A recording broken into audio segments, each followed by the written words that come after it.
Selamat datang kembali. Anda pernah nggak sih ngerasa tim Anda tuh sibuk banget, rilis fitur baru terus-terusan, tapi kok rasanya, dampaknya ke bisnis atau ke pelanggan kayaknya gitu-gitu aja.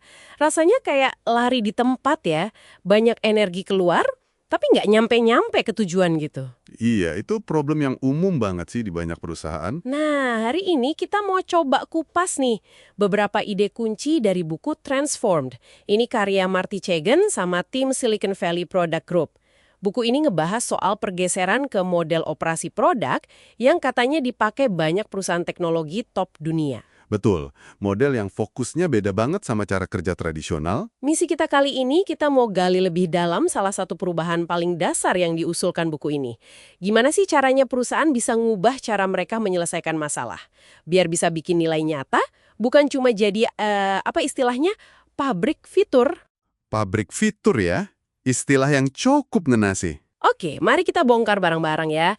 Jadi buku ini tuh langsung ngasih fakta yang, wah, cukup bikin kaget sih. Katanya analis industri itu memperkirakan cuma sekitar 10-30% aja fitur dan proyek di roadmap produk yang beneran ngasih ROI positif. Kecil banget ya angkanya. Iya kan? Kebayang nggak? Artinya mayoritas itu mungkin ya kurang berhasil gitu. Kenapa bisa gitu ya? Banyak banget usaha yang kayaknya sia-sia dong. Nah, ini nyambung ke kontras sama cara kerja lama atau model tradisional. Di model lama, itu seringnya kan para stakeholder, ya bisa jadi pimpinan, bisa departemen lain, merekalah yang nentuin solusinya. Biasanya dalam bentuk daftar fitur atau proyek itu, di roadmap. Ah, jadi udah ditentuin dari atas ya, pokoknya bikin ini. Betul. Terus diserahin ke tim produk. Timnya ini sering disebut feature team. Ya, tugasnya cuma ngebangun sama ngirim apa yang diminta tadi. Fokusnya ya nyelesain daftar kerjaan itu. Outputnya yang penting. Jadi fokusnya lebih ke kirim barang, bukan ke hasilnya gimana? Persis. Akibatnya ya itu tadi, banyak sumber daya kepake buat bangun sesuatu yang mungkin nggak benar-benar dibutuhin pasar atau nggak nyelesain masalah intinya gitu loh. Oke, oke.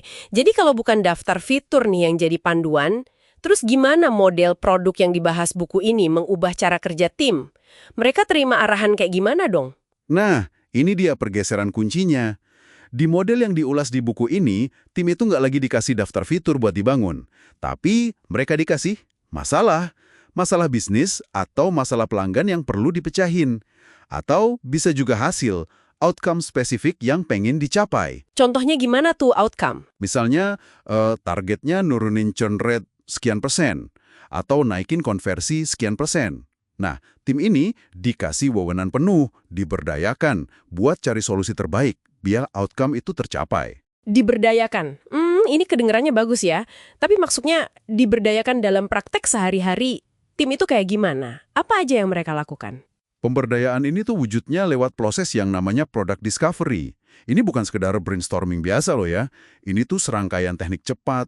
Misalnya, bikin prototipe interaktif, terus wawancara mendalam sama pengguna, atau mungkin jalanin A/B test kecil-kecilan. Oh, jadi dites dulu idenya sebelum dibikin gede-gedean. Tepat. Tujuannya buat nguji berbagai ide solusi sebelum tim nulis banyak kode. Buat mastiin ide solusi itu lolos 4 risiko penting. Pertama, valuable. Pelanggan mau pakai atau beli nggak? Kedua, usable. Gampang nggak dipakainya? Ketiga, feasible. Kita bisa nggak sih bangun ini secara teknis? Dan keempat, viable. Ini berkelanjutan nggak buat bisnis kita? Wah, ada 4 ya. Valuable, usable, feasible, viable. Oke. Intinya tuh belajar cepat dan ngurangin risiko sebelum keluar modal gede buat ngebangun. Jadi fokusnya geser nih, bukan lagi cuma time to market alias cepat-cepatan rilis fitur, Tapi jadi? jadi time to money, seberapa cepat kita bisa menghasilkan dampak bisnis atau nilai nyata. Nah, ini inti dari prinsip utamakan hasil daripada output atau outcomes over output. Ini pasti ngubah hubungan sama stakeholder juga ya? Nggak kayak dulu lagi dong yang cuma nerima pesanan fitur. Bener banget, hubungannya jadi lebih kolaboratif. Bukan transaksional kayak pelayan nerima order. Tim produk tuh punya tanggung jawab buat nemuin solusi. Solusi yang nggak cuma disukain pelanggan, tapi juga efektif buat mencapai tujuan bisnis yang udah disepakatin bareng stakeholder. Jadi ada dialog terus-menerus ya, harus paham bareng soal masalah dan outcome-nya. Ya, Bukan cuma di akhir datang bawa fitur terus presentasi. Ini proses bareng-bareng. Nah, buat bisa jalanin discovery sama kolaborasi kayak gitu, pasti kompetensi timnya jadi krusial banget ya. Nggak bisa sembarangan orang. Sangat. Buku ini nekenin banget pentingnya trio inti dalam tim produk. Ada product manager, dia yang tanggung jawab soal nilai buat pelanggan sama kelayakan bisnisnya, value and viability.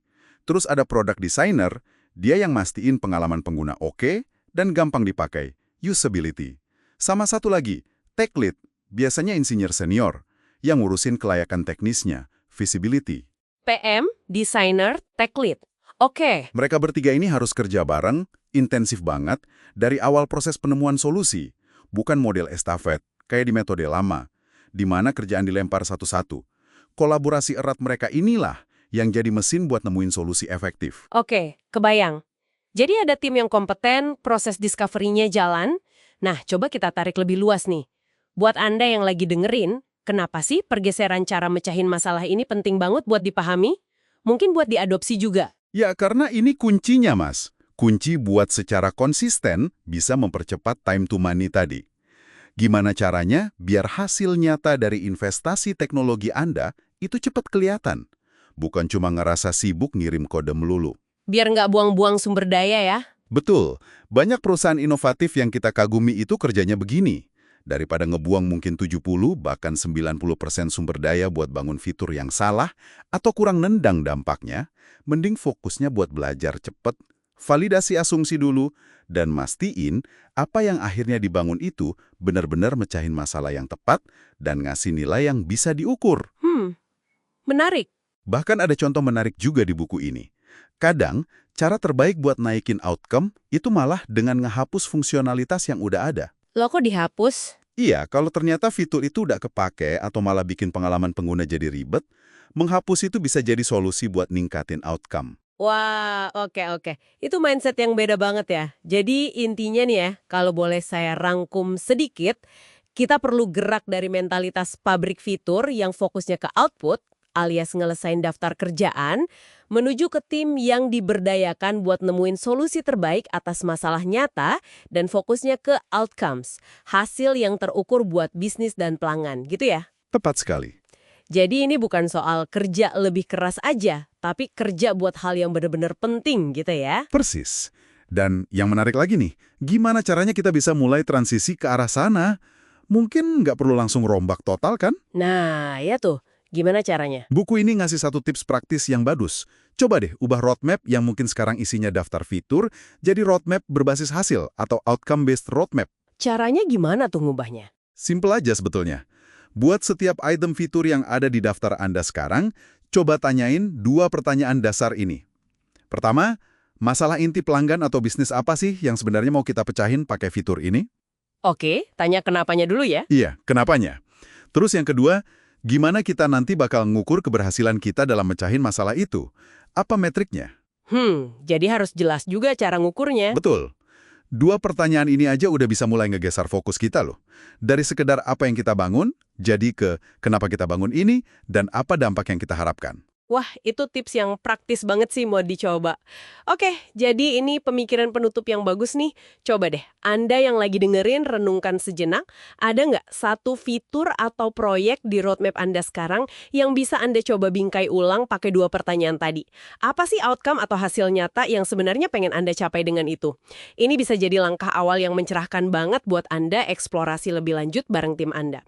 Sampai jumpa di sesi berikutnya ya.